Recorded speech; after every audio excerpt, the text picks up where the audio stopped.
Now we return to a previous story about the Nigerian Bar Association as it warned that it may take contempt of court action against Inspector General of Police Kayode Betukun and Force Public Relations Officer Benjamin Hundeyin over plans to resume enforcement of tinted glass permits in vehicles. Joining us now from Abuja is Abdulkareem Musa. He's a lawyer. He's going to help us, well, dig deeper into the subject. You're welcome. Thank you very much for joining us, Mr. Musa. Now, I don't know, you've heard about the timeline. Let's look at that timeline now, the timeline of the tinted glass permit policy from its introduction in April up until, well, January 2nd, when they say it might resume. Do you share in the view that this latest move by the police amounts to a disregard for court orders? Certainly is. Good afternoon. Thank you for having me. Well, my position is that certainly this move by the police is a disregard for the court order because there's an order of court directing parties to maintain status quo until the final determination of that matter. So any action of the police or either of the parties towards the subject matter, which is the use of tinted glasses, would amount to a breach of the court orders. And then your first point as to the timeline and the justification for the timeline, I don't even see that as even the main issue, because what is the necessity? If you see the timeline for operation, you would realize that the police is using this as an avenue to generate funds, and it is quite ridiculous. They are trying to make their operation in a season where people will be traveling a lot. So it is a distraction from their basic responsibility of protecting life and properties of Nigeria, of detecting and preventing crime, of promoting the rights and the freedom of Nigerians in accordance with the Constitution of the Federal Republic of Nigeria and in accordance with the African Charter on Human and People's Rights. And if I have the opportunity to say further, I will say that this action by the Nigerian police force is even a fundamental contradiction from their function as reflected in the Police Act of 2020.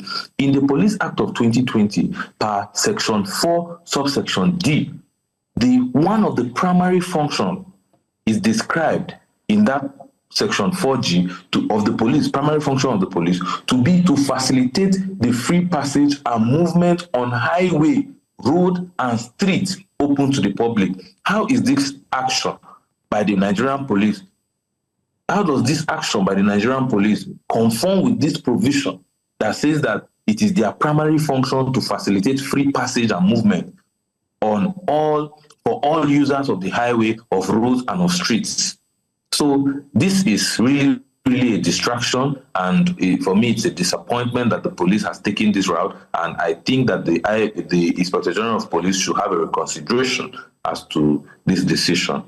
Abdulkareem, I do see what you say there. It's rather timely, or is it untimely to have people return from their homes on the 2nd of January only, not to even have these documents that they may need, but yet the police might have to apprehend them and ask for these documents, which is, it doesn't seem, but critics argue that the policy adds to Nigeria's multiple taxes.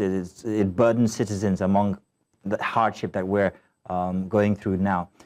So what do you think about that? How does the policy justify it as necessary rather than a revenue scheme? Well, concerning that, it is not the function of the police to generate revenue. So it's just a distraction. Nigeria is embodied with a lot of security challenges.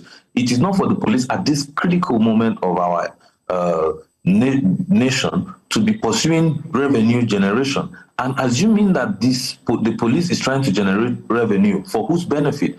If you examine the process by which payment is made for the renewal of tinted glass permit, the payment does not go to the treasury account. It goes to an account described as Parkway Project. Who is this? Who manages this account? For whose benefit is this action being taken? So, firstly, it is not the function of the police to generate revenue for any reason. And for whose benefit are these revenue generated? Is this another case of alpha beta, where there will be questions surrounding the ownership of a revenue generator? So, and we could take the discussion even further to say, when you generate the revenue, who manages it and for what purpose? So it is really an unnecessary discussion to be talking about police generating revenue. If they want to generate revenue, they should go and open business and pull up their uniforms. Abdulkareem, that's funny. But they do say that the reason why they are about to enforce this come January 2nd is because of the spike in vehicle-related crimes. So what about that? Couldn't that be considered by the NBA? No, there's nothing like vehicle-related crimes. Let me ask you this way, Abdulkareem. Has the NBA taken note of any statistics that has shown that there are indeed these increases in crimes relating to vehicles with tinted glasses?